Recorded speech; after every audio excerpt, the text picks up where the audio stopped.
Ja, lepo pozdravljeni na današnji okrogli mizi, ki se posveča relativno novi temi, pa vendarle že raziskani, in o tem bomo danes govorili, notranji neodvisnosti sodnika.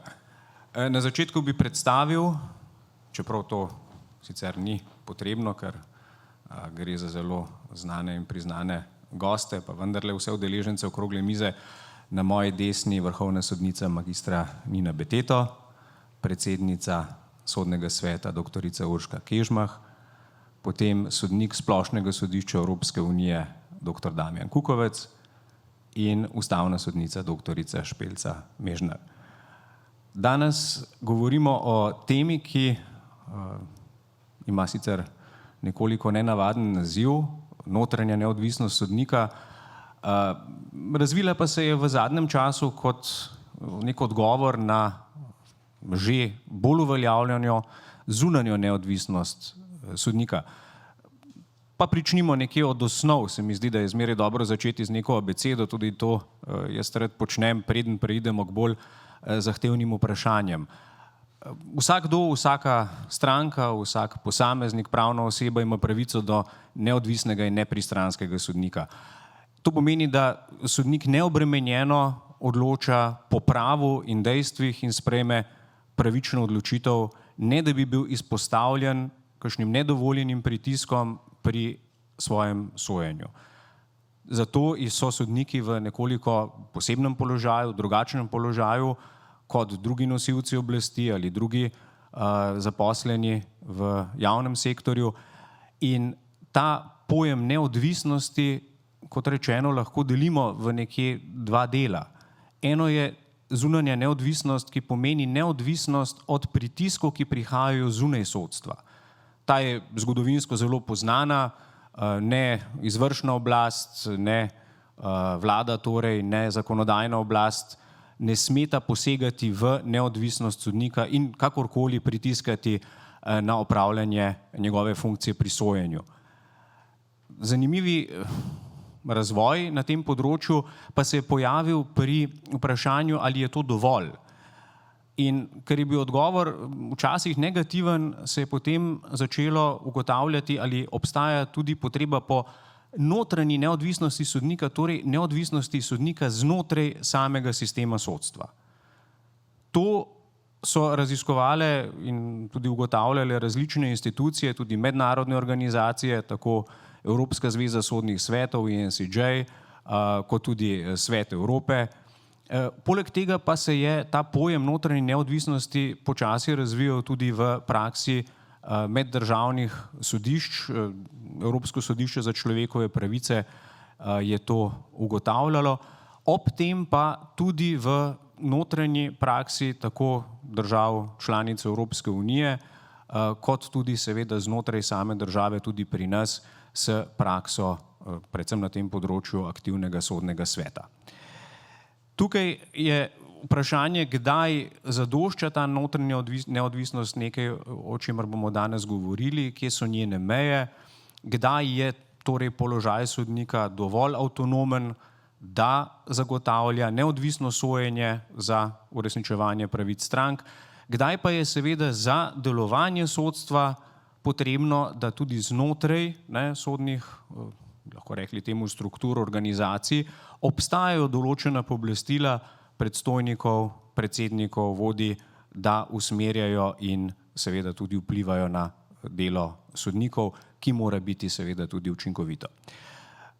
Toliko za en kratek uvod. Jaz bi kar predlagal, da vsak od nas poda nek prispevek, nek razmislek.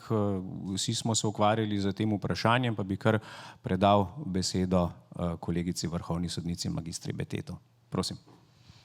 Hvala lepa, doktor Kerševan. Lepo pozdravljeni vsi.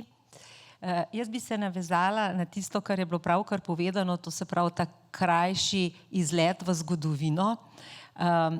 Ta pojem notranje neodvisnosti pravzaprav je pojem mehkega prava. In prvič ga omenja International Bar Association, ameriška International Bar Association leta 1982. v minimalnih standardih sodniške neodvisnosti, ko poudarja, da sodnik ne samo, da mora biti prost teh zunanjih neprimernih pritiskov, ampak tudi notranjih, to se pravi znotraj sodne strukture. In preko teh minimalnih standardov je bilo potem to privzeto v vsem nam znana bangalorska načela. To je bilo v letu 2002, če se ne motim, in šele v letu 2009 pa ga s tem pojmom notranja neodvisnost imenuje Evropsko sodišče za človekove pravice v zadevi Parlot Kalčič. Ko pravi ravno to, sodnik mora biti prost tudi neprimernih notranjih vplivov. V tej zadevi konkretno je šlo za potencialno neprimeren vpliv predsednika sodišča na sodnike tega sodišča. Se pravi, to zgodovinsko. Zdaj pa čisto praktično. Namreč ta notranja neodvisnost, potencialne kršitve notranje neodvisnosti ima številne obraze. Eden od teh obrazov je razmerje, kot sem že omenila, med sodnikom in predsednikom. In mi smo to kar v nekaj primerih obravnavali v času, ko sem bila predsednica etične komisije, Komisije za etiko in integriteto pri Sodnem svetu. In sicer vam bom kar povedala, da si boste lažje predstavljali, kakšen je bil eden od teh primerov. Sodnica je pisala etični komisiji in rekla takole, predsednik me je pisno opozoril, da moram vse zadeve reševati v okviru 8-urnega delovnika in vsako odsotnost pravočasno napovedati. Zakaj je šlo tukaj? Tukaj je šlo za eno manjše sodišče in ta sodnica je bila non-stop opažena v dopoldanskem času po trgovinah, po lokalih, ljudje so to opažali in bilo je splošno znano. In potem je predsednica je takole napisala, da v zadnjih letih pri nobenem sodniku nisem zaznal tako velike odsotnosti oziroma neredne prisotnosti kot pri tej sodnici, ki tudi ni imela dovoljenja za delo na domu. Najprej pravi, jo je ustno opozoril, potem je pa pač je povedal, da je treba spoštovati in da mora biti prisotna v tem poslovnem času sodišča, potem je pa pač jo tudi pisno opozoril. To se pravi, to je zdaj en vidik. Drugi vidik je pa razmerje tudi, lepo je bilo povedano, kakšen je ta poseben koncept odgovornosti v sodstvu, to se pravi višja, nižja sodišča, se pravi razmerje med višjim in nižjim sodnikom. Kakšno mora biti to razmerje? Tudi to smo mi obravnavali v etični komisiji. Ta primer je bil pa takšen, da je v svoji odločbi pritožbeno sodišče zapisalo takole. Sodišče prve stopnje je, pazite, namerno ignoriralo napotek sodišča druge stopnje in potem predlog celo zavrglo, čeprav je na stališče sodišča druge stopnje, na stališče pritožbenega sodišča vezano in so ta stališča zavezujoča. Zdaj, ali je tukaj bilo s tem, je bilo seveda vprašanje, poseženo v katero od etičnih načel. Zdaj, jaz bi morda kot iztočnico za naprej, bi jaz samo nakazala, da seveda zdaj glede tega prvega odnosa med sodnikom in predsednikom je ta predsednikov položaj, bi rekla, precej je ambivalenten. Na eni strani je predsednik tisti, ki odmerja dopuste ali pa saj podpiše odločbo, ki ima svojo vlogo pri ocenjevanju sodnikov, je tudi tisti, ki dela letni razpored in s tem je lahko potencialno seveda poseženo tudi v notranjo neodvisnost sodnika. Po drugi strani je pa on nič več in nič manj kot vsi sodniki, to se pravi primus inter pares. To je en tak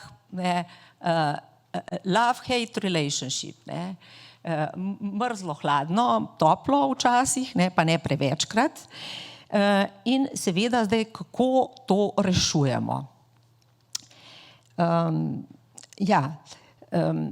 Zdaj, še en element bi tukaj kot zadnji omenja, to je pa, ko se poseže v notranjo neodvisnost sodnika, pa na ta način, prav pri strokovnem delu, recimo, da obstajajo neke teoretične podlage, mi spoznamo načelna pravna mnenja, ki jih morajo potem sodniki spoštovati in se jih na ta način nadzira. To niso potem samo neka vodila, neke usmeritve, ampak se to kontrolira in tudi potem so lahko neke sankcije potencialne, če se to ne spoštuje. Recimo, na to je opozorila v več primerih, ampak bom samo enega omenila, Beneška komisija v enem od svojih mnenj, šlo je za Madžarsko, kjer Vrhovno sodišče kurja sprejema neka taka načelna mnenja. To so neke uniformity procedure, to se pravi neki postopki za usklajevanje poenotene sodne prakse in Beneška komisija je bila v tem primeru mnenja, da na ta način se lahko posega v notranjo neodvisnost sodnikov. Ko se te teoretične podlage pravzaprav pretvorijo v nek mehanizem za nadzor nad sodniki. Toliko mogoče za začetek. Hvala. Hvala lepa. Gospa predsednica Sodnega sveta, doktorica Kežmah, Sodni svet ima veliko nalog, izzivov in izkušenj, tako da kar prosim. Hvala lepa. Res je, Sodni svet se je precej v preteklosti ukvarjal z tem vprašanjem, posebej aktualno pa je postalo prav v zadnjem času, kjer se Sodni svet pravzaprav sooča s porastom vlog sodnikov, ki zahtevajo odpravo kršitve posega v neodvisnost sodnika. Moram reči, da Sodni svet pri tem poskuša vedno ravnati previdno in modro, kajti tukaj je ločnica, tako kot je povedala kolegica Beteto, lahko zelo mehka in je lahko res toplo ali hladno, nikoli pa ni črno ali belo, vedno je vsaj v 50 odtenkih sive. Če se lahko malce pošalim, moram pa povedati, da iz inštitucije, iz katere prihajam, nekako vedno razumemo svojo vlogo predvsem v delu, ki se nanaša na sistemsko neodvisnost sodnika in se primarno ukvarja Sodni svet predvsem z zunanjo neodvisnostjo. Je pa res, da ima številne pristojnosti, znotraj katerih nekako ne more drugače, kot da seveda lahko tudi Sodni svet sam kot organ vpliva na neodvisnost posameznega sodnika, kajti nenazadnje je Sodni svet tisti organ, ki izbira sodnike, je tisti, ki odloča tudi o njihovem napredovanju, je tisti, ki nenazadnje daje tudi lahko pripombe, priporočila, sprejema mnenja, jih velikokrat celo sprejemamo. Seveda lahko o tem polemiziramo, ampak seveda vsako mnenje rezultira na nekem posameznem primeru in ga je treba na ta način tudi seveda razlagati. Je pa še ena pomembna pristojnost Sodnega sveta in sicer to so disciplinski postopki znotraj disciplinskega sodišča, ki vsekakor lahko predstavljajo v določenih primerih, če bi pogledali podrobneje, kaj so vse disciplinske kršitve, tudi poseg v sodnikovo notranjo neodvisnost. Zdaj, tisto, kar si Sodni svet nekako, ko razlagamo poseg v, ali pa morebiten poseg v notranjo neodvisnost sodnika, nekako ima največjo ločnico, je seveda predvsem znotraj odprave morebitnih kršitev neodvisnosti. Če ste spremljali prakso Sodnega sveta, jaz sem jo prav za to priložnost pregledala skupaj z našimi strokovnimi službami in sega že kar nekaj let v preteklost. Največkrat zanimivo so sodniki zahtevali neko stališče Sodnega sveta v zvezi s pravico do izobraževanja. Moram povedati, da je tukaj Sodni svet vedno upošteva oboje. Na eni strani sodnikovo pravico in potrebo po izobraževanju, ki je glede na hiter razvoj prava, pa tudi pravilno razumevanje sodne prakse nujen. Po drugi strani pa je seveda tukaj materialna sposobnost sodišča, ki seveda ne more zagotoviti izobraževanj v takšnem obsegu, kot bi si jih želeli ali pa bi bila potrebna. Po drugi strani je seveda tukaj treba narediti tudi izbor. Velikokrat kolegi povedo, da je težava odhajati na druga področja na izobraževanja, ker imajo že na svojem področju dovolj. To je seveda tudi eden od izzivov, s katerimi se srečujemo. Ampak tisto, kar je morebiti tudi v praksi sodnega sveta, zato sem vesela, da se velikokrat člani sodnega sveta odzovejo za svojo obrazložitvijo glasu, kajti na ta način je potem tudi bralcu jasno, kakšna je bila razprava na sodnem svetu, zlasti tedaj, kadar morebiti se bi lahko naše stališče razumelo narobe. No, ampak tisto, kar je nekako rdeča nit sodnega sveta, je, da vedno poskuša ugoditi in varovati sodnika, vendar ne na način, da bi pretirano ali pa pregloboko posegel v pristojnost predsednika pravosodne uprave, kajti ne nazadnje ta tisti, ki skrbi za učinkovitost celotnega sodišča. In seveda, če bi to bilo, pa dovolite mi, da tako rečem, kar prosto, potem bi se hitro lahko zgodilo, da bi imeli veliko sodnikov na izobraževanju in zelo malo v razpravnih dvoranah, kar pa nikakor seveda ni namen tega inštituta. Zdaj tisto, kar smo tudi zaznali v zadnjem času, ampak tema ni nova, je seveda tudi prerazporeditev sodnikov. Poznani so primeri iz preteklosti, kjer se je velikokrat na našo vlogo tudi odzvalo Ustavno sodišče, ki je tudi že v zvezi s tem zavzemalo stališča, zlasti kako in do katere mere se lahko sodnika premakne znotraj enega sodišča, pa med sodišči, pa znotraj okrožja. To je pravzaprav tema, s katero se ukvarjamo vsi, ne samo sodni svet, in nekako upam, da za spremembo zakonodaje, ki je zdaj pa vendarle tik pred vrati, se bodo nekatere stvari ugodno spremenile tudi v tej smeri. Moram se strinjati, včasih slišim od kolegov, ki razlagajo, ja pa vendarle morate razumeti, pa ni vsak poseg, ki ga napravi nekdo, zlasti pravosodna uprava, tu se najbolj pač trejo iskre, poseg v neodvisnost sodnika. Da, s tem se je treba strinjati, ni, vendar je pa meja, moram se pač vendarle tukaj oglasiti, pa lahko včasih zelo tanka. In to je nekaj, s čimer se zelo pozorno ukvarja sodni svet. Mora biti toliko za začetek, pa potem v nadaljevanju kaj več. Hvala lepa. Dobra iztočnica za doktorico Špelico Mežnar z Ustavnega sodišča, ki bi morda lahko tudi osvetlila ravno ta ustavnopravni vidik. Tu zadaj so, kot smo slišali, ustavne pravice strank. To ni zgolj nek interni institut za sodnike in sodstvo samo, tako da kar prosim za kakšno besedo. Hvala lepa. Najprej za vabilo, potem tudi za besedo. Ja, drži, Ustavno sodišče se z neodvisnostjo in nepristranskostjo ukvarja precej, ampak zanimivo, judikatov odločb prav v zvezi z vidikom notranje neodvisnosti, vsebinskih je pa malo.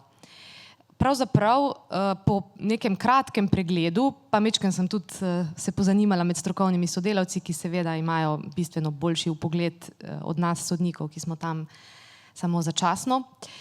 Mislim, da posebne odločbe, s katero bi Ustavno sodišče ugotovilo kršitev notranje neodvisnosti sodnika, sodnice, nimamo. Imamo pa zelo aktualno odločbo z lanskega leta, o kateri je verjetno govorila predsednica sodnega sveta.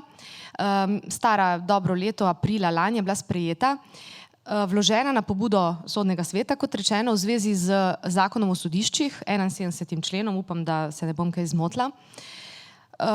In šlo je za vprašanje, ali je z vidika notranje neodvisnosti sodnika nedopustno prerazporejanje sodnika z letnim razporedom, ki ga sprejme predsednik sodišča, recimo na drugo področje, na drugo podpodročje ali celo znotraj istega okrožnega sodišča na okrajno in obratno, okrajnega sodnika z okrajnega sodišča, ki je organizacijska enota okrožnega, na okrožno sodišče. No, Ustavno sodišče je zanimivo v tem primeru, bom uporabila ta je mogoče ne najbolj korekten izraz, zaščitilo pristojnosti predsednikov sodišč oziroma sodne uprave, učinkovitosti sodne uprave in ugotovilo, da to vrstno prerazporejanje na področja in podpodročja znotraj sodišča, na katerega je bil sodnik imenovan na sodno funkcijo, ker sodnik je vendarle imenovana na določeno, na okrožno sodišče recimo, znotraj istega okrožnega sodišča ne pomeni posega v notranjo neodvisnost sodnika, zlasti ne tedaj, če gre zgolj za prerazporejanje na različna področja. In tudi ne tedaj, če je sodnik z okrajnega sodišča, ki je organizacijska enota nekega okrožnega, prerazporejen na okrožno. V obratnem primeru, ko je okrožni sodnik prerazporejen na organizacijsko enoto okrajnega znotraj tega sodišča, pa gre sicer za nižji položaj, kar bi potencialno lahko predstavljalo teoretično poseg v notranjo neodvisnost, vendar ne samo po sebi. Pri tem je potrebno upoštevati tudi druge okoliščine. In v primeru slovenske ureditve, ki v takem primeru sodniku zagotavlja praktično, da obdrži enako plačo in enake pravice, tudi če je razporejen na okrajno sodišče, je Ustavno sodišče presodilo, da tudi tu ne gre za poseg v notranjo neodvisnost. Tisto, kjer je ugotovilo ustavno neskladnost, je pravzaprav bi rekla, minoren del te ureditve, ki se nanaša na nesuspenzivnost pritožbe v takem primeru in na vprašanje, ali sme v personalnem svetu, mislim, da na drugi stopnji, ko odloča o pritožbi sodnika, ki je bil prerazporejen, sodelovati predsednik sodišča, ki je ta letni razpored sprejel. No, v tem delu je sodišče ugotovilo delno neskladje z ustavo, naložilo potem z načinom izvršitve, da so te pritožbe zadržijo izvršitev in da sodniki, predsedniki sodišč ne smejo sodelovati. Ampak vendar bi ocenila to odločbo v tej sliki, sta kolegici že lepo rekli, ki ni ne črna, ne bela, vendar le kot na nek način je to sodba zdravega razuma, ki ščiti organizacijsko sposobnost predsednikov sodišč, kar jaz mislim, da je ne nazadnje tudi prav. Se mi zdi, da je fino, da se je začelo govoriti in da se je tudi razvil ta koncept notranje neodvisnosti sodnika, ampak tako kot je s temi instituti mnogokrat na začetku, ko je zelo dobro, da se opozarja na njihov pomen in se vzpostavijo kot nek svojstven vidik neodvisnosti sodstva ali pa nepristranskosti, pa lahko potem postanemo hipersenzibilizirani na nek pojav in se sprevržejo lahko tudi v drugo skrajnost ali pa grejo po neki poti, kjer se sodniki mogoče prezgodaj čutijo napadene z nekimi odločitvami predsednika sodišča, ki vendarle, tako kot je bilo rečeno, mora poskrbeti za to, da sodstvo učinkovito deluje. No, to je ta vidik morda ali pa ena izmed odločb, najpomembnejša zagotovo, ki jo je sprejelo Ustavno sodišče.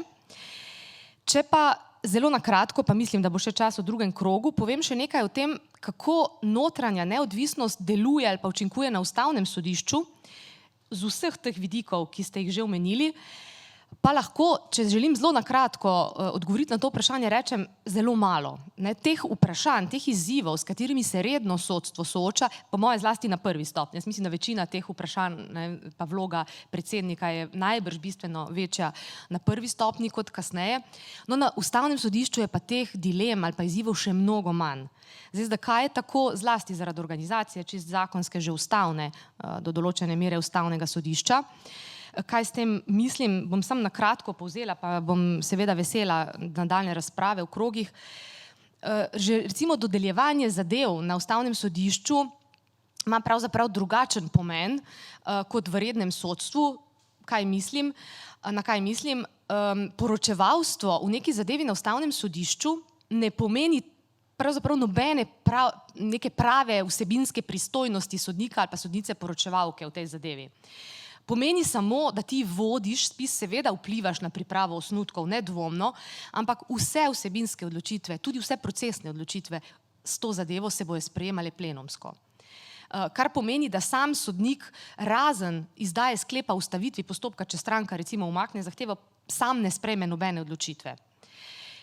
Zanimivo bo morda tudi to, da se lahko na Ustavnem sodišču sodniki med sabo dogovorimo za prenos poročevalstva. Seveda tudi formaliziramo to, ampak možno je s soglasjem sodnika, sodnice poročevalke in seveda soglasjem nekega drugega sodnika, da se zadeva prenese na nekoga drugega. V pogledu spise, naprimer, spisi pri nas, mi imamo vsi vse spise. Vsak sodnik ima možnost videti vsako zadevo fizično, pa tudi imamo vse spise digitalizirane, tako da odkar je zadeva pri nas pač zavedena, interno, lahko vsak izmed nas vsak dan pogleda v pač na naš strežnik, v spis digitalni in si ogleda vse dokumente, tudi v zadevah drugih sodnikov. Razen, seveda, če si izločen, potem pa tega dostopa nimaš, ne fizično, ne digitalno. Na Ustavnem sodišču jasno tudi ni ocen našega dela, ni napredovanj, tako da tudi z tega vidika prerazporedeni seveda tudi ne moramo biti. Ogromno nekih vprašanj, ki so za redno sodstvo aktualna, skratka na Ustavnem sodišču odpade. Kje edino bi morda lahko se pojavili, pa tudi to zgolj teoretično in v prihodnosti, kakšni problemi? Predsednik Ustavnega sodišča je še bolj kot predsedniki drugih sodišč najbrž primus inter pares, ker v razmerju do svojih kolegov tudi nima nobenih posebnih pristojnosti, takih, s katerimi bi lahko kakorkoli vplival na naše delo. Edini primer, ko glas predsednika ima neko posebno težo, je pri odločanju o izločitvah ustavnih sodnikov. Tam, če pride do neodločenega rezultata, prevaga glas predsednika. Ampak spet poudarjam, to niso vsebinske odločitve, to je samo odločitev o izločanju. Zanimivo, tisto, kjer pa potencialno morda majčkeno pride do izraza lahko vprašanje notranje neodvisnosti, je pa nova ureditev zakona o sodiščih, novela zakona o Ustavnem sodišču, ta, bom zdaj grdo rekla, ker mediji uporabljajo ta izraz lex Jaklič, razvpiti o ureditvi nezdružljivosti dela na Ustavnem sodišču, funkcije ustavnega sodnika s pridobitnimi dejavnostmi, ki pa dejansko daje neko pristojnost predsedniku Ustavnega sodišča, da o sprejetju takih pridobitnih dejavnosti, ki sicer morajo biti dovoljene, odloči s posebnim sklepom, ki je tudi objavljen po novem na spletni strani Ustavnega sodišča, si lahko to ogledate. Čist praktičen primer, nazadnje, ko sem bila recimo vabljena na predavanje dnevi delovnega prava in socialne varnosti v Portorožu, sem morala zaprositi za to soglasje in predsednik Ustavnega sodišča je o tem odločil sklepom. Najbrž, če bi bila tale okrogla miza danes honorirana, bi morala prositi tudi za podobno soglasje, za udeležbo na tej okrogli mizi. Toliko v prvem krogu, hvala. Ja, zanimivo, hvala lepa. Danes imamo priložnost slišati tudi neko evropsko dimenzijo tega, malo odmaknjeno tudi od nas, tako da me veseli, da lahko tudi dam besedo še sodniku Splošnega sodišča Evropske unije, dr. Kukovcu, kar prosim mogoče še za en pogled iz Luksemburga. Najlepša hvala, dober dan, hvala za vabilo, veliko čast in veselje mi, da sem z vami. Odmaknjeno ali ne tako odmaknjeno, to je pravzaprav veliko vprašanje. Zato, ker za Evropsko unijo je pravzaprav neodvisen sodstvo centralnega pomena. Ker Evropska unija je pravna konstrukcija, pravzaprav seveda imamo sodišče Evropske unije v Luksemburgu, ampak obenem je vsako nacionalno sodišče tudi sodišče Evropske unije. In zato je bistveno, se pravi, mi nimamo federalnih sodišč in državnih sodišč. Nacionalna sodišča so tudi sodišče Evropske unije. Se pravi, morajo biti sodniki, nacionalni sodniki neodvisni, da se lahko učinkovito izvršujejo pravice na podlagi prava Evropske unije. Se pravi, v interesu nas vseh je, da kamorkoli gremo v Evropsko unijo, če je nuja, naletimo na neodvisnega sodnika. In to je dejansko v srcu konstrukcije Evropske unije, ker še enkrat brez prava Evropska unija ne obstaja. Bistveno je seveda tudi za zaupanje državljanov in pravzaprav za zagotavljanje vseh teh naših bistvenih liberalnih vrednot, kaj pravzaprav pomeni živeti v svobodni družbi. In sodišče Evropske unije to stalno poudarja. V zadnjih letih je razvilo zelo, bogato jurisprudenco na to temo. In sicer začelo je recimo z zadevo portugalski sodniki od leta 2016, se bolj intenzivno s tem ukvarja. Šlo je sicer za plače portugalskih sodnikov, ampak zakaj je ta zadeva pomembna? Ker ni bilo jasno, na kakšni podlagi se bo sodišče lotevalo neodvisnosti sodstva. Se pravi, ali se bo na podlagi 47. člena listine o temeljnih pravicah, ali to zadostuje, se pravi pravica do poštenega sojenja, ki je predvidena v 47. členu. Vendar pa je problem listine, da se lahko uporablja samo, če je Evropska unija že pristojna na nekem področju. Zato je sodišče Evropske unije zato, da je zaščitilo ta osrednji pomen neodvisnosti sodstva začelo utemeljevati vse svoje sodbe ne na podlagi 47. člena, ampak na podlagi 19. člena pogodbe. Se pravi, zakaj je to pomembno? Takrat se je že začela kriza, tako imenovana kriza vladavine prava na Poljskem in bilo je vprašanje, kako se lahko zdaj ta kriza vladavine prava sploh reši. In recimo na Poljskem so predčasno upokojevali sodnike, različne dobe upokojevalne so bile za sodnike in sodnice in to seveda vse spada, ker imamo 2 direktivi iz leta 2000, diskriminacija na podlagi spola v pristojnost Evropske unije. Medtem ko prej ni bilo v pristojnosti Evropske unije recimo imenovanje sodnikov strani ministra za pravosodje. Torej se 47. člen ne bi mogel uporabiti, zato je sodišče se pravi postavilo kot temelj, kot strukturni temeljni kamen celotnega sistema neodvisnost sodstva v 19. členu 19. člena, 2. paragraf. Skratka, in na podlagi tega se je zdaj razvila neverjetno bogata jurisprudenca in zelo pomembna. Zdaj boljše govorim, ne, da se me boljše sliši, prej malo manj, se pravi, če.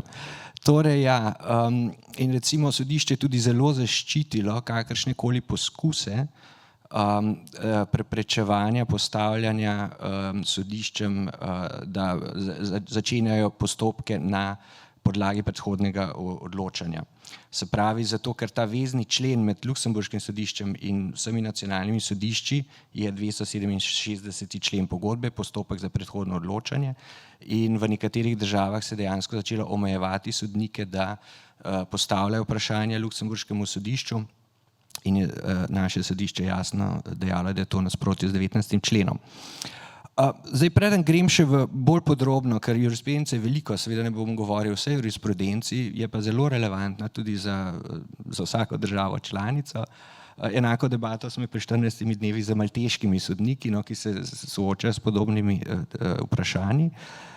Se pravi, kako je sodišče razdelilo neodvisnost sodstva, se pravi, malo drugače mogoče kot ta notranji vidik, ki ga bom seveda osvetlil, ampak recimo v zadevi Wilson, Banco Santander, je sodišče dejalo, da je notranja neodvisnost ta, da sodnik ni pristranski, se pravi, da nima interesa za izid zadeve, se pravi, da je popolnoma nepristranski, to je notranji vidik. Zunanji vidik pa je, da ni nekega hierarhičnega nadzora nad sodniki, ne bodi si strani znotraj sodišča, ne, to je potem ta notranja neodvisnost, bodi si strani drugih vej oblasti, kar je zelo pomembno in kar se je predvsem začelo dogajati na Poljskem, da je bilo vedno več vplivov na sodnike. Zdaj, če gremo skozi jurisprudenco, bi jaz naslovil morda neka 2 tokova. En tok je, ki je zelo bistven in tukaj gre res neodvisnost, zato da vidimo, kaj neodvisnost pravzaprav pomeni. Neodvisnost v srcu neodvisnosti je, da se ne sme posegati v meritorno odločanje sodnika. To je bistveno. In nekaj sodb imamo v Luksemburgu tudi na to temo, zanimiva je zadeva Haninvest, če koga zanima, z Hrvaške. Se pravi, tam se je zgodilo to, da je nek senat odločil, potem je obstajala na sodišču služba za evidentiranje. Sodnik, ki je bil v tej službi za evidentiranje, je preveril, če je ta sodba v skladu z splošno jurisprudenco, ker je ta sodnik zagotavljal koherentnost, skratka skladnost jurisprudence. In ker se ni strinjal v tem primeru, je pozval senat, naj spremeni odločitev. Senat je to zavrnil in potem je to dal na neko splošno sejo gospodarskega oddelka. In vprašanje je bilo, je to v skladu z stranke, je to v skladu s 19. členom, ne? In ali to zagotavlja neodvisnost sodstva. In kaj lahko pravzaprav stranke naredijo, ker stranke sploh niso vedele, da se to dogaja, da obstajajo še nekateri sodniki, ki jih pravzaprav nikoli niso videle, niso mogle uporabljati svojih procesnih pravic, niso se mogle izreči o ničemer. Skratka, šlo je za očitno kršitev. No, potem je tudi zadeva Komisija proti Poljski. Poljska je namreč imela disciplinsko zbornico oziroma disciplinski zbor Vrhovnega sodišča, ki je discipliniral sodnike. Ta zbornica je bila nezakonito imenovana, zato je sodišče reklo, da obstaja tveganje, da bi prišlo do političnega vpliva na sodnike. Poleg tega pa je bilo možno sodnike disciplinirati tudi, če niso pravilno aplicirali prava, se pravi meritorno odločanje, no, kar je seveda popolnoma v neskladju z vsako idejo neodvisnega sodstva. No pa če zdaj grem, pa lahko v teh primerov je kar nekaj, no, to samo malo za ilustracijo. Potem pa seveda je pa nek drug tok jurisprudence, ki pa govori bolj o tem, bom rekel, o pravi, ne, se pravi, kako, na kakšen način se lahko sodstvo upravlja, se pravi, bodisi strani predsednikov sodišča ali pa tudi ministrstva, recimo za pravosodje. In tukaj je en zanimiv primer, Landhessen iz leta 2020, mislim, da 2021. Šlo je za predhodno vprašanje. Polno vprašanje postavilo nemško sodišče glede lastne neodvisnosti. Vam bom kar že povedal, da je sodišče zelo jasno in zelo na kratko reklo, da noben izmed teh scenarijev ne pomeni posega v neodvisnost sodstva. Vendar pa tudi nič ni izhajalo iz spisa, kar bi kazalo na to, da bi lahko šlo za neodvisnost sodstva, ker kot sta že kolegici predvsem poudarili, je to vedno stvar konteksta, razlogov, obrazložitve in tako naprej, kaj se je v konkretnem primeru zgodilo, ne, namenov tega nekega recimo posega. Tako da, se pravi, kakšni so bili dvomi tega upravnega sodišča? Prvič, da ne bi minister za pravosodje imenoval sodnike in odločal o njihovem napredovanju. To je bilo skladno. Drugič, da naj bi ocenjevanje sodnikov urejalo ministrstvo za pravosodje v skladu z istimi določbami, kot se uporabljajo za uradnike. Tretjič, da naj bi to ministrstvo upravljalo osebne in kontaktne podatke sodnikov, ki naj bi to imelo dostop do teh podatkov. Ki naj bi tako imelo dostop do teh podatkov. Četrtič, to je bilo vse skladno, še enkrat poudarjam. Da naj bi bilo za sodnika za določen čas zaradi zadovoljitve začasnih kadrovskih potreb mogoče imenovati uradnika. Petič, navedeno ministrstvo naj bi odločalo o zunanjih in notranji organizaciji sodišč, določalo razporeditev osebja, komunikacijska sredstva in opremo, informacijske tehnologije ter odločalo tudi o službenih potovanjih sodnikov v tujino. Se pravi, tako abstraktno, v grobem, pač tukaj ni prišlo do nikakršne kršitve. Ne. Seveda, zato v grobem pravim, ta ločnica je bistvena, ne. Kaj je zdaj meritorno, kaj pa neka dnevna uprava sodišča, ki je nekako malo bolj, kjer moramo biti bolj zadržani. Imam še par minut? Ja. No, potem je bil omenil še en zanimiv primer z Poljske, no, ki je tak nekako strukturen, ne. Se pravi, neka struktura se je vzpostavila, kjer je bilo prav tako, kjer je bilo spoznano, da je prišlo do posega v neodvisnost sodstva.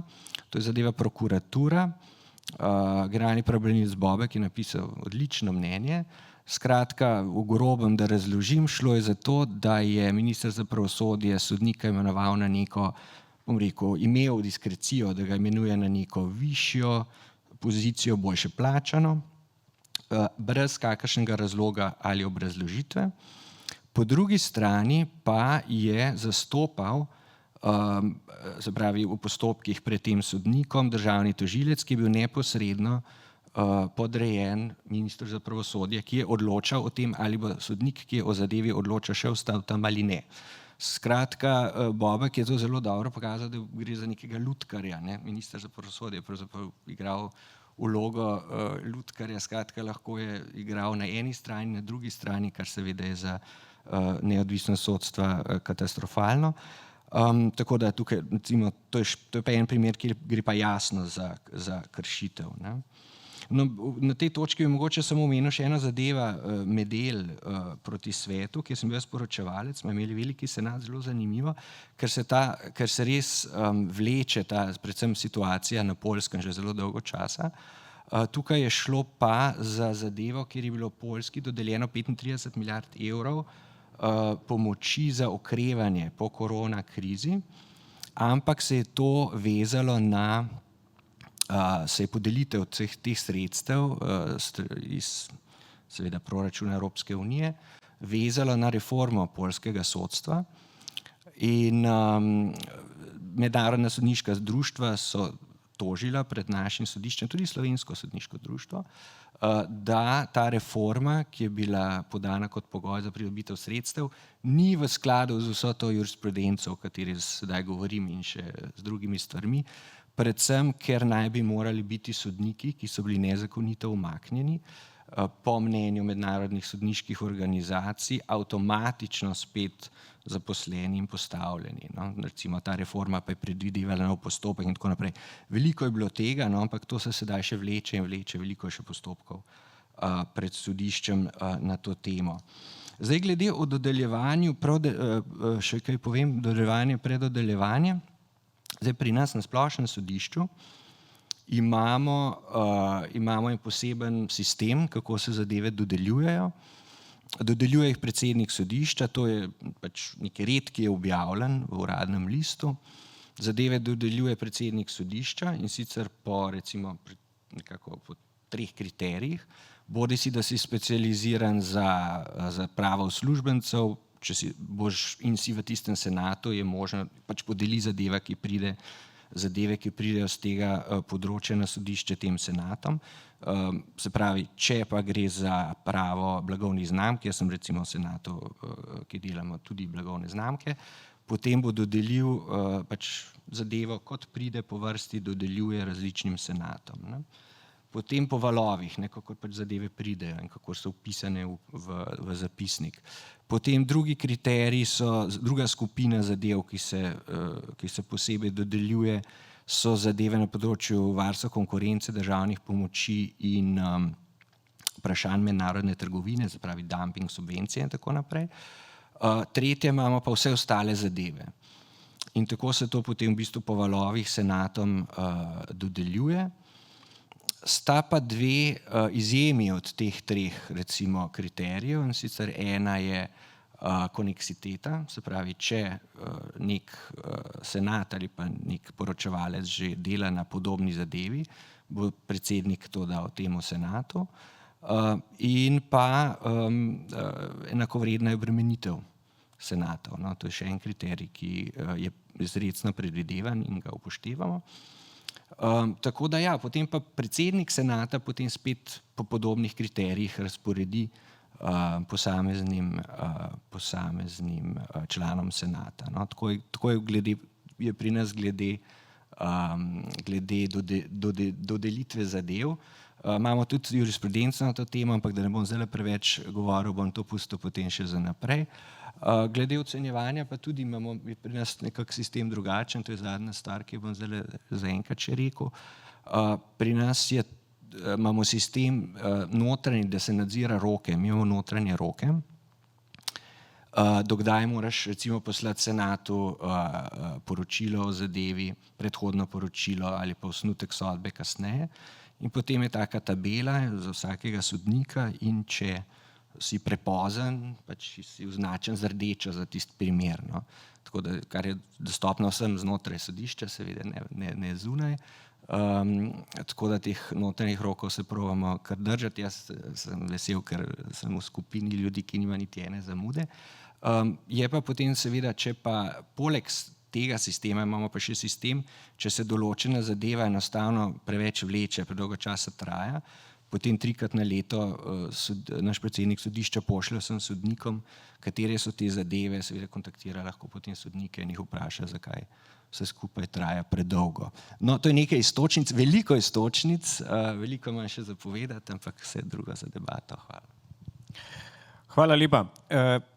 Ja, zanimivo, veliko vprašanj se odpira in pravzaprav bi se lahko vrnili na to, kar je tudi omenila kolegica dr. Mežnarjeva. Zadaj so ustavne pravice. Torej, za odločanjem sodnikov so pravice strank do neodvisnega in nepristranskega sodnika In to je seveda tisto, kar je ključno pri vseh teh dilemah, ne, ki so bile predstavljene in pri vseh pravzaprav izhodiščih in akterjih.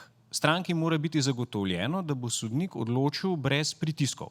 Torej, da se ne bo zgodilo tudi znotraj sodstva, znotraj sodnih struktur, organizacij, da bi bil sodnik tako ali drugače pod grožnjami ali pritiski ali pa bolj subtilnimi metodami, ki bi narekovale, kakšno odločitev naj sprejme. In s tem seveda tudi onemogočile tisto njegovo temeljno poslanstvo, neobremenjeno, neodvisno odločiti v zadevi. Tukaj imamo vsi seveda svojo vlogo, jaz se seveda zelo strinjam z dr. Mežnarjevo, najprej smo tu sodniki sami. Tukaj vseeno je tudi prav, da sodniki postanejo in ostanejo osebe z neko hrbtenico, kot se temu reče, neko integriteto, ki jih ne požene v levo ali desno ali kakorkoli že rečemo v tej smeri vsak vetrc oziroma že vsak namik od kolega, predsednika ali kogarkoli znotraj ali seveda tudi zunaj sodstva. Vendar, in to bi potem seveda tudi uporabil za naslednjo razpravo, eno so abstraktna pravila. Tudi to, kar je bilo pred ustavnim sodiščem razsojeno, kakšna so pooblastila lahko predsednikov sodišč, recimo, da si predstavljamo vsi lažje, za kateri zaplet gre, v zvezi z prerazporejanjem sodnikov oziroma z njihovo premakljivostjo z enega mesta na drugega. To je lahko potrebno z organizacijskih vidikov. Problemi so se tudi v mojem članstvu in predsedstvu v Sodnem svetu pojavljali pri izvedbi predpisov bolj kot pri tem, da tak predpis obstaja. Kajti tukaj je seveda zelo pomembna vloga tudi Sodnega sveta, ki je eden od akterjev, ki skrbi za to, kakšna je izvedba tega predpisa in da, tako kot je dr. Kežmahova povedala, loči med dopustnim in nedopustnim. In tukaj bi ravno začel z eno mogoče razpravo ali pa vprašanjem, glede na primere, ki se slišijo, morda so na nek način nesporni, morda so bolj sporni, pa vendar. Poglejmo, vsi sodniki imamo vrstni red reševanja zadev v rednem sodstvu. Zanimivo je bilo nekaj že slišati, kako je na sodišču Evropske unije, tudi na ustavnem sodišču obstaja nek sistem. In seveda, če ni za zakonom predvideno drugače, rešujemo zadeve po tem vrstnem redu, kar tudi strankam zagotavlja enak dostop do sodišča. Kaj, če se zgodi, da predsednik ali predsednica sodišča pokliče sodnika, sodnico na prijazen pogovor in reče, tule se je ena stranka obrnila name z pismom, ki ni najbolj prijazno, se jezi, daj vzemi to zadevo naprej. A lahko to, prosim, ali pa kakorkoli že, pustimo zdaj, prosim zraven ali ne, rešiš do konca tega leta. Je to poseg v neodvisnost sodnika? Še ne. Bi bil pod kakšnim pogojem? Je to že pritisk neki impliciten ali ne? Izvoli, kolegica. Zdaj ne vem, če sem dobro razumela vprašanje. To se pravi, predsednik sodišča sugerira preskakovanje vrstnega reda. Tega jaz v praksi ne poznam nobenega takega primera. Da naj se pa zadeva vendarle že reši, ker je na vrsti, to je pa druga reč. Tukaj bi pa jaz imela eno mogoče intervencijo in bi rada postregla s temi podatki prav Evropske mreže sodnih svetov, ki o tem govorijo. Namreč mi dobimo to anketo, mislim, da vsake 2 leti, in smo tudi vprašani, kako percipiramo, gre za percepcijo neodvisnosti, kako percipiramo notranjo neodvisnost. In potem so v zvezi s tem postavljena ravno vprašanja. Najprej to vprašanje, ali smo bili deležni kakšnega pritiska znotraj sodnega sistema, da zadevo rešimo na določen način. Slovenski sodniki tukaj odgovarjajo praktično za nič. Gre za neko število odgovorov, ki so, bom rekla, statistično nepomembni. Potem naslednje vprašanje je, ali smo bili slovenski sodniki deležni kakšnega pritiska, da se zadeva reši hitreje. Zdaj pa ni pa precizirano, ali da se preskoči, ali da se vendarle že reši. No, tukaj je pa zdaj ta percepcija, ne, kako zaznavamo sodniki ta pritisk, je pa že nekje med 10 in 15%. Nimam, mogoče je bila tu 24, jaz imam podatke 22, to je vedno en zamik. No. No, potem je pa še bolj pa ta odstotek poskoči, ko pa je vprašanje, ali smo bili slovenski sodniki deležni kakšnega pritiska, da se reši določeno število zadev. Ne. Tukaj je pa ta odstotek pa približno 20%, tam čez palec. Ne. Vendarle, ne, kaže na kar precejšno senzibilnost, ker to je percepcija, ne, ni to isto, ne, kršitve neodvisnosti, ampak percepcija. To smo slovenski sodniki zaznali kot nekako sporno, kot kršitev. Je pa to vendarle relativno, ne, relativno se pa pokaže, če pa povemo, kakšen je podatek, ko smo bili slovenski sodniki vprašani, kako pa vidimo te pritiske s strani socialnih medijev. Se strani medijev, tukaj je pa odstotek, ko sodniki pravijo, ja, deležni smo pritiska s strani medijev, je pa 50%. Tukaj imamo, največ smo rekli prej, okoli 20%, pritiske v smeri rešiti čim več, ne, ampak kako pa zaznavam pritiske od zunaj s strani medijev, pa 50%. Ne. To se mi zdi zelo, zelo zanimivo, te številke. Ampak, če sem vas prav razumel, torej v stališču predsednika, da se pogovarja s sodnikom in mu nalaga reševanje zadev, ne vidite nič spornega. V nekih rokih. V nekih rokih, ne, če ne gre za preskakovanje, če se mu sugerira, da ne preskoči vrstni red, ker vemo, kako se zadeve rešujemo, potem jaz ne vidim v tem nič spornega, kajti vedeti moramo, da je predsednik sodišča neka oseba, ki ima odgovornost tudi za učinkovito izvrševanje sodne uprave. Ne more biti to nek čist papirnati tiger. Hvala lepa. Doktor Kežmahova. Hvala lepa. Jaz se bom navezala na kolegico, vrhovno sodnico. Res je, moram se strinjati.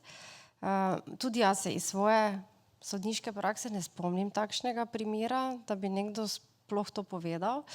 Tisto, kar pa mora biti, je nekaj, kar je tudi sodni svet zelo pozoren, spremljamo tudi mi ankete. Moram reči, da percepcija sodnikov čutijo se res največkrat pravzaprav pod pritiskom iz zunanjih faktorjev, ne toliko notranje, to je vendarle treba povedati. Moram pa povedati naslednje, ker bo verjetno tudi vprašanje zame, kako pa jaz vidim to konkretno situacijo. Predsednik sodišča ima kar nekaj orodij, ki jih lahko učinkovito uporabite daj, kadar želi, da se kakšna zadeva pa vendarle premakne, ne da se preskoči vrstni red, ampak da se zadeva vendarle začne premikati. In spominjam se iz svojih časov kar nekaj odredb predsednika za hitrejše reševanje zadev, zlasti tistih, ki so predstavljale po vseh kriterijih sodni zaostanek. Moram pa povedati še za eno pravilo, ki so ga meni povedali kot mladi sodnici, pa smo se ga pri nas kar vedno držali. Imej vse zadeve v reševanju, pol ni nobenih težav. Vprašanje bi malo modificiral za preostala dva gosta, ki nista toliko pač vpeta v strukture, ki smo jih imeli mi v rednem sodstvu. Doktor Mežnarjeva, recimo na Ustavnem sodišču, če se neka zadeva ne pojavi in ne pojavi na seji, ne? Kaj lahko kdo naredi? Ali plenum ali predsednik? Ali je to sploh kaj, kar je tudi mogoče v interni praksi ali uveljavljeno ali dopustno? Je bilo kdaj šteto kot celo nedopustno? Mogoče kakšen pogled na to? Formalnega odgovora na to vprašanje ni, ampak lahko pa pač povem tisto, kar najbrž smem, upam, da smem. Te situacije se pravzaprav na Ustavnem sodišču najlažje rešujejo povsem neformalno v različnih pogovorih, v različnih priložnostih, ko se malo pozanimamo med sabo, pa se predsednik pozanima, kako je s kakšno zadevo. Najbolj učinkovito, in se strinjam s kolegicama, tudi z vidika sodnikov, najbolj sporno, so pa pritiski medijev, medijska vprašanja in poročanja medijev. To pa najbolj vpliva na sodnike, to je pa treba priznati.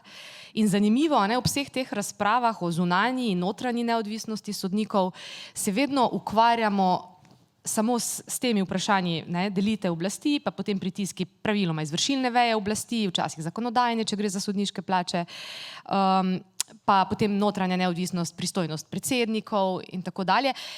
Ampak razumem to statistiko, zakaj se sodniki danes pravzaprav najbolj počutijo napadeni od zunaj, pa ne strani izvršilne veje oblasti, ampak res prav strani socialnih omrežij ali pa medijev, tradicionalnih tudi. Od tam prihajajo danes največji pritiski. To se pravzaprav v nekih konceptih neodvisnosti še ne odraža, morda se bo. In to tudi na nas, hočemo ali nočemo, iskreno pa povem, najbolj vpliva. Tako da vprašanje, kako spraviti ali pospešiti reševanje neke zadeve na Ustavnem sodišču, nedvomno z nekimi neformalnimi pogovori predsednika z nami, poročanjem medijev, bi pa še na nekaj tle opozorila, vprašanje, ali bi bila prošnja, recimo temu prošnja predsednika, da se preskoči vrstni red zadeve, pa vzame sodnik neko zadevo v roke, ali bi bil to napad na notranjo neodvisnost sodnika. Iskreno povedano, sama nisem najbolj prepričana, da je to res nesprejemljivo ali pa pravzaprav vprašljivo z vidika notranje neodvisnosti, te klasične, saj pravzaprav ne gre za vsebinske neke izrekanje vsebinskih elementih tega spora. Zagotovo je pa to lahko problematično,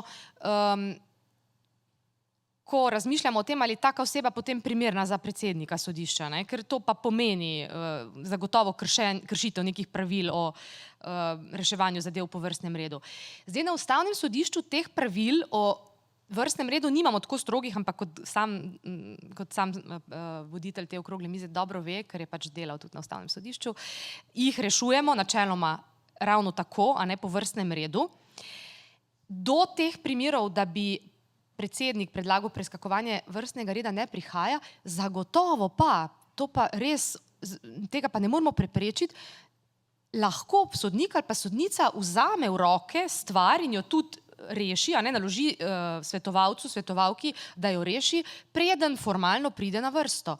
In upala bi si trditi tako čez palce ali pa po občutku, da to počnemo vsi. Imamo to možnost, da neko zadevo vzameš in rečeš, tole bi pa zdaj, prosim, vzam pa poglej tole. Kje nas lahko stavijo svetovalci na tej točki, da rečejo, tudi nas vežejo neka pravila reševanja zadev po vrstnem redu, zdaj ta zadeva še ni na vrsti. Ampak načeloma ni nekih ovir formalnih, da se pač neka stvar, ki jo lahko tudi Ustavno sodišče kot celota oceni za bolj pomembno, bolj aktualno, bolj potrebno hitre rešitve, vzame in pride na vrsto prej kot morda kakšna druga.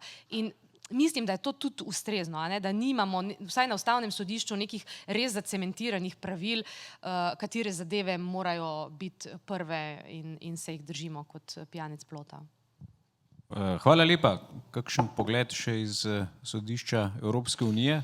Ja, zdaj glede predodeljevanja imamo mi tudi jasna pravila. Moram pa reči, za razliko od sodišča, sodišče ima in dodeljevanje in predodeljevanje v diskreciji predsednika sodišča. Sedaj tudi podpredsednika, bom rekel, ker sta si malo drugače razdelila vlogi. Na splošnem sodišču imamo pa pravila, tudi glede predodeljevanja. In sicer, če je sodnik ali pa poročevalec recimo zadržan, izločen, potem predsednik določi novega poročevalca oziroma člana senata določi predsednik senata. Potem, če predsednik sodišča ugotovi, da je neka koneksiteta v različnih zadevah, ki so dodeljene različnim poročevalcem, lahko predsednik predodeli zadevo enemu poročevalcu, da je učinkovitost večja. Potem pa ima predsednik še, bom rekel, kar en carte blanche, se pravi po preučitvi tretji scenarij, po preučitvi vseh okoliščin, po posvetovanju z zadevnimi sodniki in senati in tako naprej, se lahko zadeve predodelijo.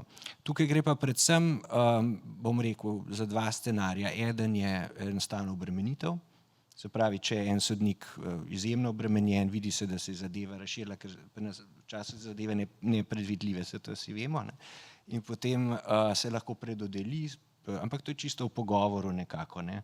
A lahko kdo ima kakšno zadevo preveč, premalo in tako naprej, to stalno preverjamo, ne? Da je enakomerna prerasporeditev, ali pa ko pride nov sodnik, recimo, ne? Nas vedno vprašajo, ali bi odstopili kakšno zadevo temu sodniku. Se pravi, možnosti za prerasporeditev pri nas absolutno obstaja, je tudi objavljena in jo zelo aktivno uporabljamo, zato da imamo čim bolj učinkovito sojenje, da smo čim hitrejši in seveda čim bolj kvalitetni in koherentni obenem, kar to je treba poudariti, ne. Zdaj, ne vem, mogoče, če je to tudi del vprašanja, se pravi, kaj pa, če nekdo ne bi pošiljal predhodnih poročil, konstantno zamujal, stalno zamujal z osnutki sodb, to je potem delo predsednika, da se s tem človekom pogovori, seveda, ne, tudi 3-krat na leto se objavi, če je kdo pozen, zakaj, kakšna zadeva, tako nekako je to, bom rekel, neko javno grajanje znotraj sodišča, ne, tako da je pa vse to stvar ugleda, ne, več si ne želiš ravno, da si med sodniki, ki so pozni. Ni se pa še zgodilo, da bi bile kakšne hujše sankcije, ker po našem 6. členu statuta se lahko sodnika tudi odstrani sodišča, ne. Ampak to se še ni zgodilo, no, ampak eventuelno.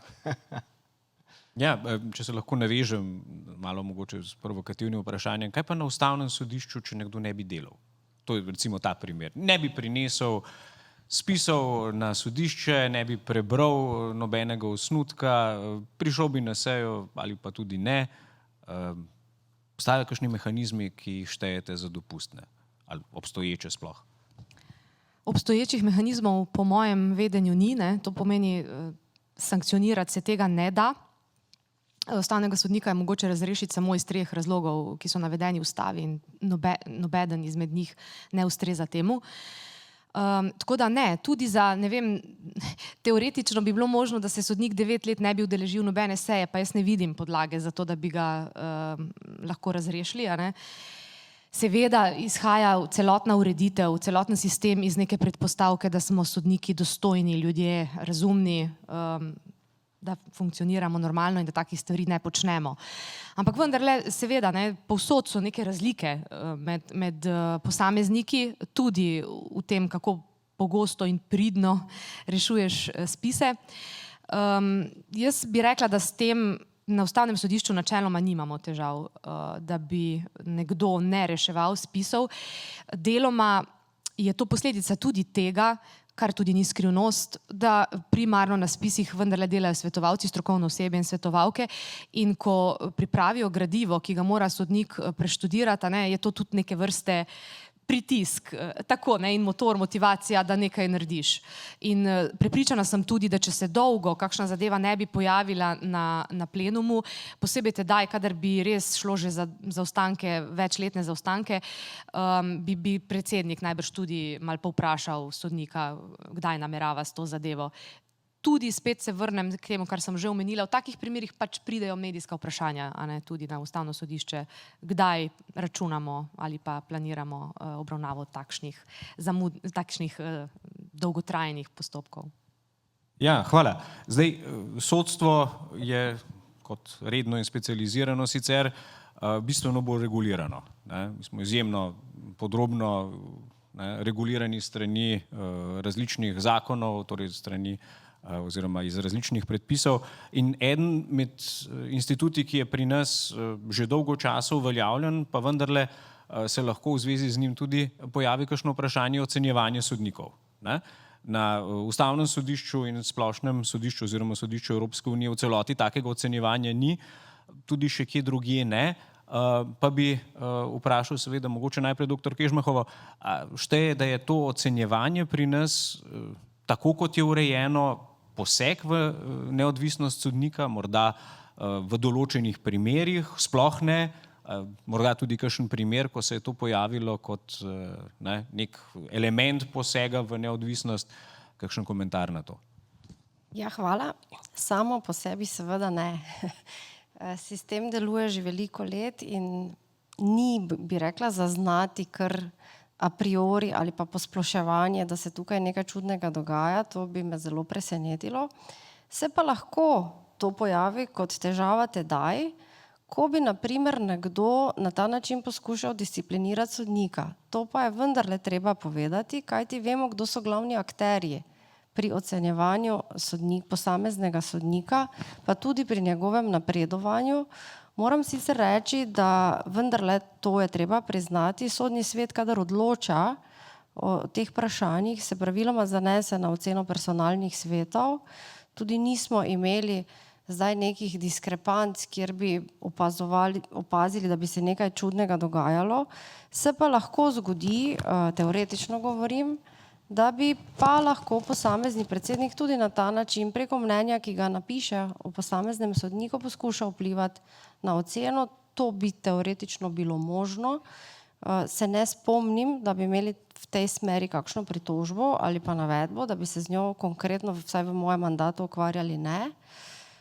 Drugač pa tisto, kar smo si mi nekako prizadevali v času, ko je nastajala reforma, je bila seveda tudi ocenjevanje zelo aktualna tema in tudi Sodni svet tukaj ni bil enotnega stališča, kaj bi bilo najprimerneje. Jaz vsekakor osebno stojim na stališču, da ocenjevanje potrebno je, ne prepogosto, to, kar si zdaj nekako nekateri želijo, da bi to bilo kar vsako leto, ker to pomeni, da bomo pravzaprav kar neprenehoma ocenjevali sodnike in to je preveliko administrativno breme, ne samo za samo upravo znotraj sodišča, ampak tudi posameznega sodnika. Pustimo sodnika začetnika, ki ima ene druge pogoje, ki se preverjajo na začetku kariere, kar je povsem pravilno, ker drugih pač korektivov nimamo. Tisto, kar pa je nekako bila glavna dilema, kako pravzaprav to urediti, ali prenesti na en sam velik personalni svet za vsa sodišča ali pustiti obstoječo ureditev. Moram reči, da tukaj so mnenja tudi pri nas bila deljena. Če pa mene vprašate osebno, bi si pa želela, da se ta postopek čim bolj objektivizira. Ampak da se lahko objektivizira, seveda moramo imeti vhodne podatke za vse enake. In tukaj, po mojem, bi bilo v praksi pa največ težav. Ja, hvala. Magistrica Beteto, mogoče še kakšno mnenje o tem? Ja, mogoče neka širša perspektiva. Mogoče, ko se boste pogovarjali, vam bo dobrodošlo kot pripomoček tudi neke smernice iz leta 2024, ki jih je izdelal SEPEŠ, pač Komisija za učinkovito sodstva pri Svetu Evrope. Sama sem zelo intenzivno sodelovala pri pripravi osnutka. To je bilo težko delo, ker so bili interesi zelo različni. No, in med drugim, zdaj to je objavljeno, zdaj to je sprejeto, tako da vas vabim, da si to ogledate. Med drugim se tukaj opozarja tudi na stvari, ki jih je izpostavila doktor Kežmah, in sicer recimo potencialna vloga predsednika. Predsednik, če ima vlogo pri ocenjevanju sodnikov, to je sprejemljivo. Ampak vendarle se pa opozarja, da lahko to pomeni oviro, ker lahko sodniki to zaznajo kot nek poseg v notranjo neodvisnost ali pa celo gre za takšen poseg in se potem v zvezi s tem priporoča, naj se vključijo tudi drugi akterji. Naj bo ta ocena, ki jo skušamo dobiti, čim večplastna ali pa večdimenzionalna, recimo ocena višjega sodišča, recimo kakšno je mnenje višjega sodišča. Seveda je pa eno od načel tukaj, me je zelo presenetilo to, kar je povedal kolega s sodišča, da ne sme biti pri ocenjevanju nobenega vpletanja s strani izvršilne veje oblasti. Očitno Landhesen drugače, o tem pa ne poznam zdaj konteksta te zadeve. To se pravi nikakršnega vpletanja izvršilne veje oblasti, kar pa ne pomeni, da ne sme nihče sodelovati od zunaj. To je nek nov trend, ki vedno dobiva več podpornikov, naj bi pri tem ocenjevanju lahko sodelovali, naj ne bi imeli odločilnega vpliva, ampak sodelovali zaradi neke kredibilnosti tudi zunanji. In Zadnja stvar pa še glede pogostosti, a ne.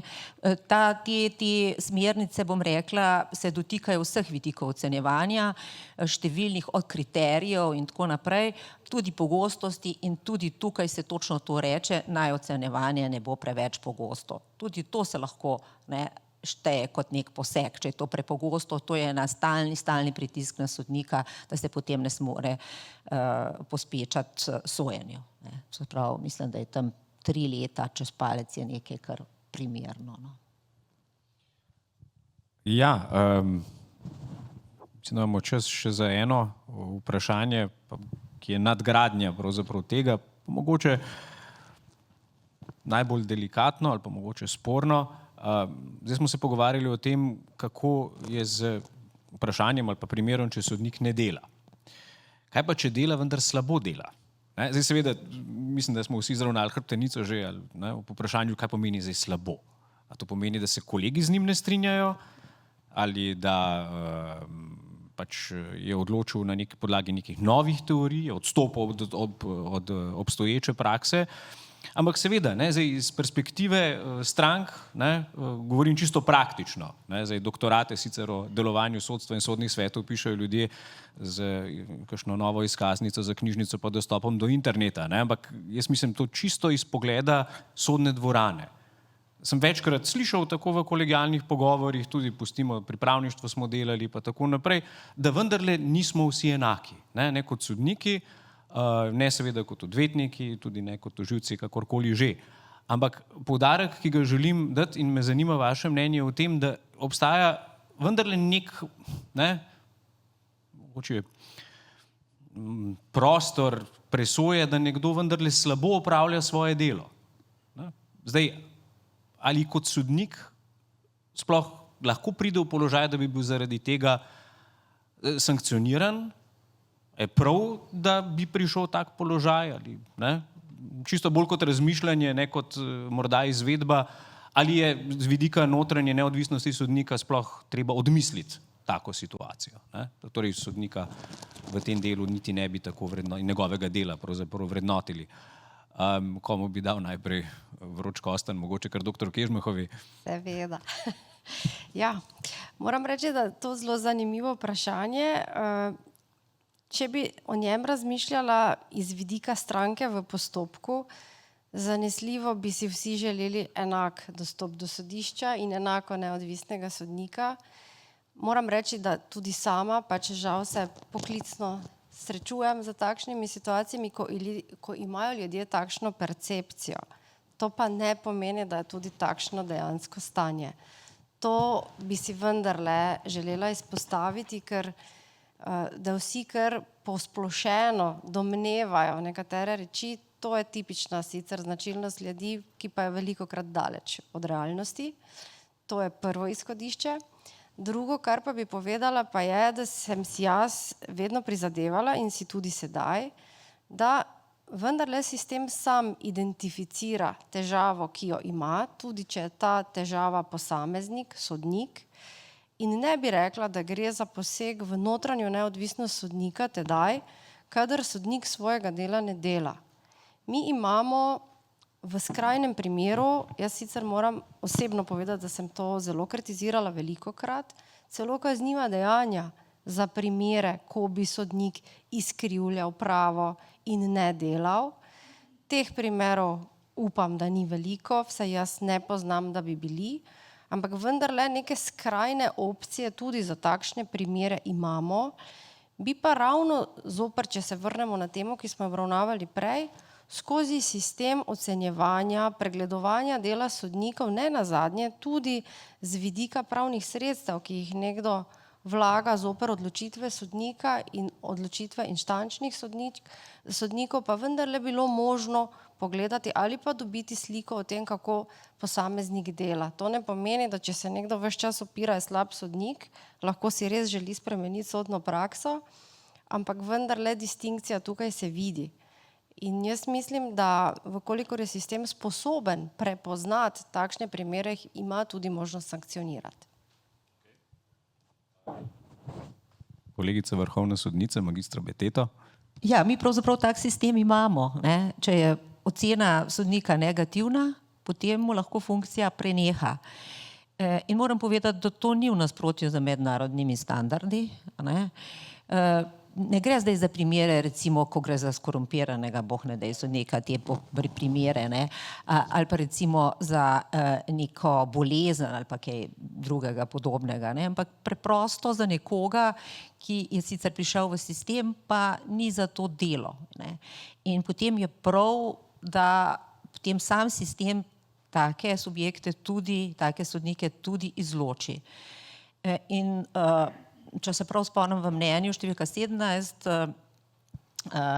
CCE, se jasno pove tudi, se zavzame mnenje, stališče tudi v takem primeru in je dikcija nekaj podobnega, ne bom znala zdaj dobesedno povedati, ampak če parafraziram, če je pri nekom neizpodbitno jasno, da ne zna opravljati svojega dela, ne more opravljati svojega dela, slabo opravlja svoje delo, potem se lahko iz sistema tudi izloči na podlagi negativne ocene. To se pravi na podlagi samega postopka, to je mnenje o ocenjevanju sodnikov, CCE.